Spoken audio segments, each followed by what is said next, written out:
Welcome to 25 Days of Animal Facts. Today we're going to be talking about the American mink.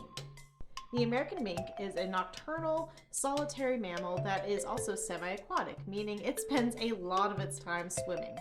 To facilitate this semi-aquatic lifestyle, they have some special adaptations like an oily coat that actually repels water and little webbed feet, if you can see that on this mount.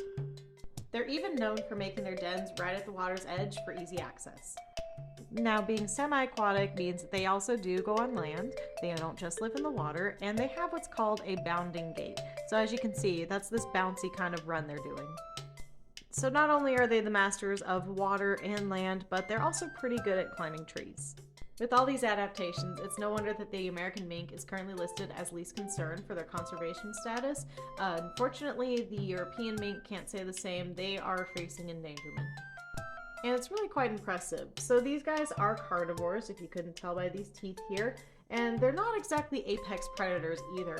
They both prey upon animals and get preyed upon by other animals. And when the American mink decides that they want to hunt, they really take the phrase, "go big or go home" to heart.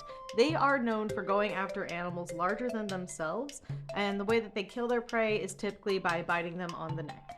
And they aren't limited to prey that's on land. Because of their ability to swim up to 100 feet and dive 15 feet underwater, they can also catch fish. Or frogs, or anything else that you're going to find in the water. In fact, mink are even known for killing snakes, which is kind of weird because they'll kill the snakes, but they won't eat the snakes. It's more of like a self-protection kind of a thing.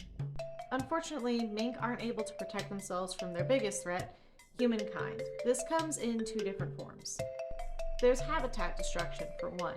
This can look like direct destruction of a habitat fragmentation, or waterway pollution or other kind of habitat pollution, especially when it comes to something like PCBs or DDT. The other big threat is going to be the fur markets, so trapping or otherwise hunting them for their fur pelts.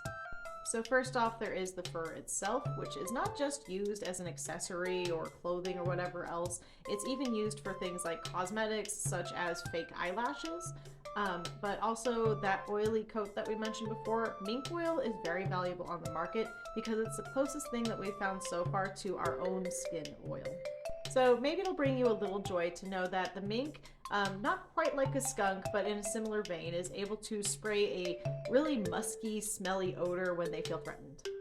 I also think it's really important for you to know that when they're happy or content, a mink is capable of purring, and they will, and when they're upset, they'll growl and hiss, so they're almost like our domestic cats.